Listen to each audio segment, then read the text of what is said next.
Hi everybody, my name is Katie Oth. I'm a bartender located in the beautiful New York City, New York, and thank you very much for enjoying Katie Sips. Let's get started with our first cocktail, and first things first, we need to get all of our ingredients out of our box. So lay them out accordingly, whatever makes you feel comfortable. You should have a card in front of you that is going to give you detailed instructions in case we miss those verbally along the way, and let's get started together. So first things first, we are going to need a cocktail shaker. You all should have that located in your box. If you have one at home already, use that. Do what makes you feel comfortable. But this is mine. Now this is called a Boston shaker, and this is actually a two-part cocktail shaker. A really good investment for the cocktail lover. So first thing that I'd like you to do is place that down in front of you. We are making a toasted coconut and pumpkin whiskey sour, really good for the seasonal flavors. And the first thing that we're going to add actually is our citrus juice. So we're going to use fresh lemon juice. Fresh juice is incredibly important. We want to use it, none of that canned stuff. It's just save your money. So we're going to be adding 3/4 of an ounce of our citrus juice. For those of you who may not have these guys, which are jiggers, that's going to be 1.5 tablespoons of this. So we're going to place that first into our shaker. Now some of you may be wondering, why are we starting with citrus? Well, citrus is our cheapest ingredient behind a bar. If we make a mistake along the way, we don't want to be throwing out our precious whiskey, so we begin with our citrus. Following that, we're going to be adding a little bit of sugar to our cocktail, and this is a toasted coconut and pumpkin syrup. It's really, really excellent. We're going to be adding 3/4 of an ounce or 1.5 tablespoons, okay? And that's going directly in to our cocktail shaker.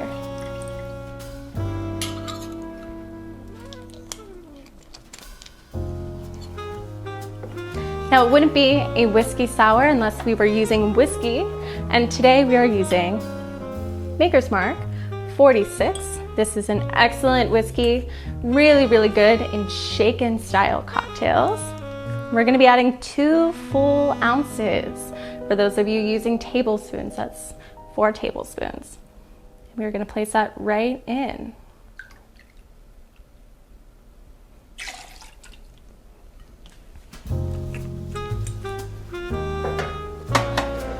Now, controversial topic here, we have an egg. Now, some of you may have an allergy to eggs, perhaps you're vegan, or maybe you just don't want to use the egg white at all. That's totally fine. There's an excellent substitute, it's called aquafaba. Maybe in your kitchen cabinet right now. It is actually the liquid that comes from a can of chickpeas. If you'd like to use that, substitute with 1 ounce or 2 tablespoons of that, and that is going to give you an excellent result. We crack our egg, and we want just to use the egg white. So in order to do that, I like to crack mine on the side of my tin. We live on the edge and hope things go well. Crack this open, and what you do is you pass the egg yolk back and forth carefully. And what happens is that egg white falls right in. Be careful and not crack that yolk. And we just place that aside. We need some ice. So what I'm going to do is I'm going to grab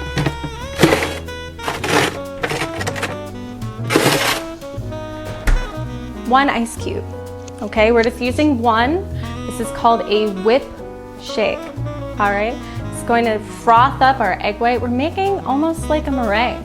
So we want that foam. We place that into our shaker and we shake. I would say 10 to 15 seconds or so. Now, in order to shake a cocktail, I recommend using 2 hands.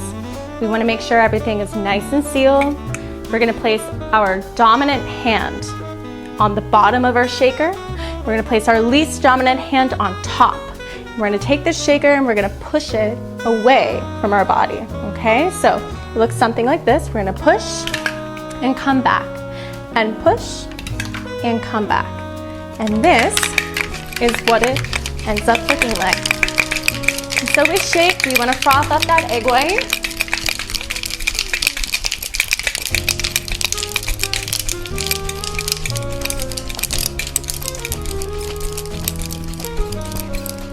Excellent. So open your shaker very carefully. And I'd like you all just to look inside for 1 second. You should see foam. If you don't see foam, you did something wrong. So you're looking for consistency like that.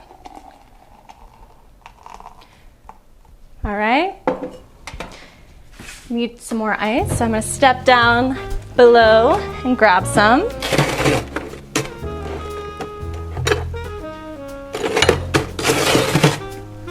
And I'm actually going to use one of these guys. This is a 2x2 cube. If you have one, use it. If not, no big deal. Run to your freezer and get some. We're gonna fill our shaker up about halfway. What I'm going to do is crack this big cube into my shaker, hopefully, and we'll see how it goes. So, just gonna take this and crack that right in. Now for a whiskey sour, we need to shake vigorously. So we're going to combine the two parts of our shaker, give it a nice little tap down, and we're going to start shaking together. So on the count of 3, we are going to begin. 1, 2, and 3.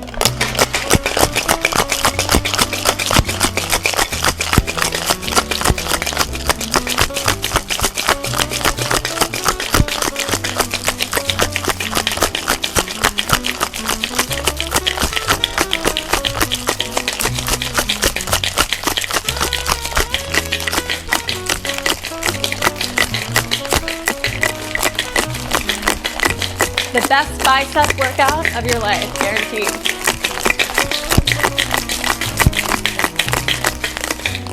Excellent.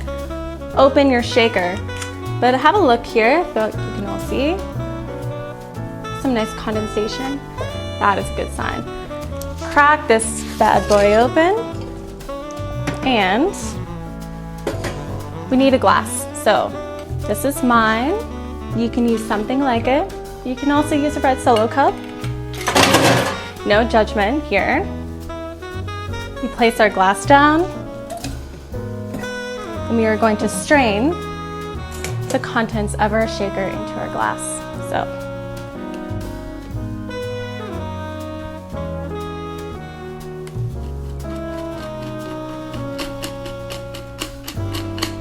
you see this motion I'm doing here? Give your shaker some nice taps down.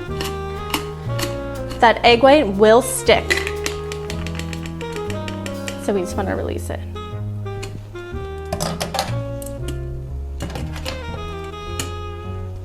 See, we're gonna have a nice separation of foam and the rest of the cocktail. This is what we're looking for. Now, the garnish is a little bit of Angostura washed toasted coconut. So just take a little small pinch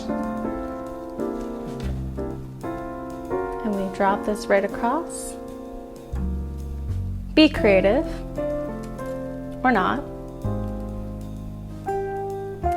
So cheers, ladies and gentlemen. That is your toasted coconut and pumpkin whiskey sour.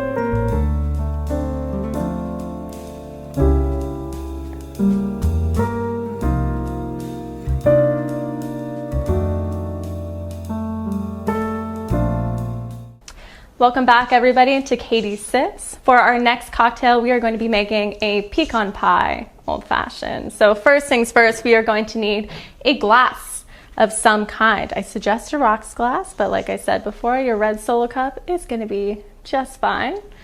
Put your glass in front of you, and there are a couple ways we can do this. Number one, we can use what's called a mixing glass. This is a beautiful tool used behind bars.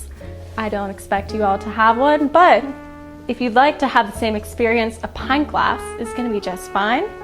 Your mixing glass, or you can build your cocktail in the glass. It's going to eliminate some of these steps, make things a lot easier. So take your glass, and your first ingredient is actually going to be some bitters. So these are Angostura bitters. These are an excellent thing to have in your liquor cabinet, and we are going to add 2 dashes of Angostura bitters. Now, for all of you, you're going to use about half of your bottle that I provided. So 2 dashes, like something like that.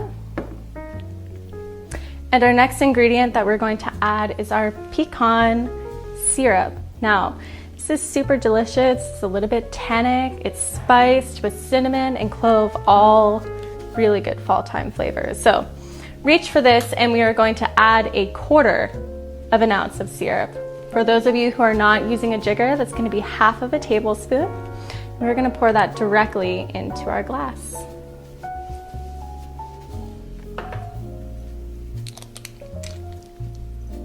Our final ingredient is going to be this, and this is Maker's Mark. This is cask strength, but it's actually fat washed. So this is washed with brown butter.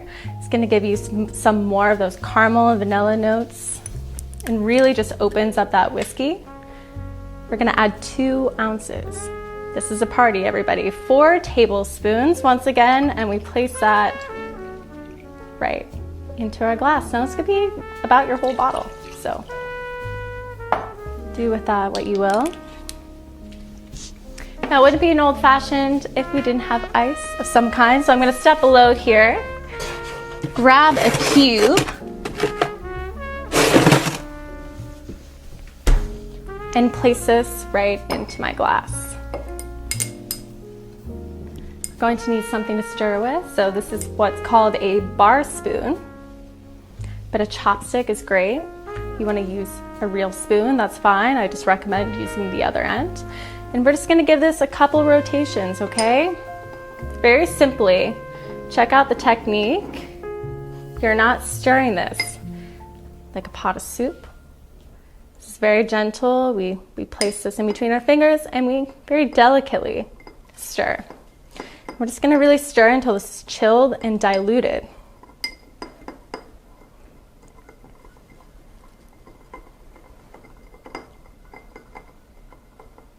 Excellent. Very simple. Place that off to the side, and we're going to reach for our garnish, and that is one of these adorable candied pecans.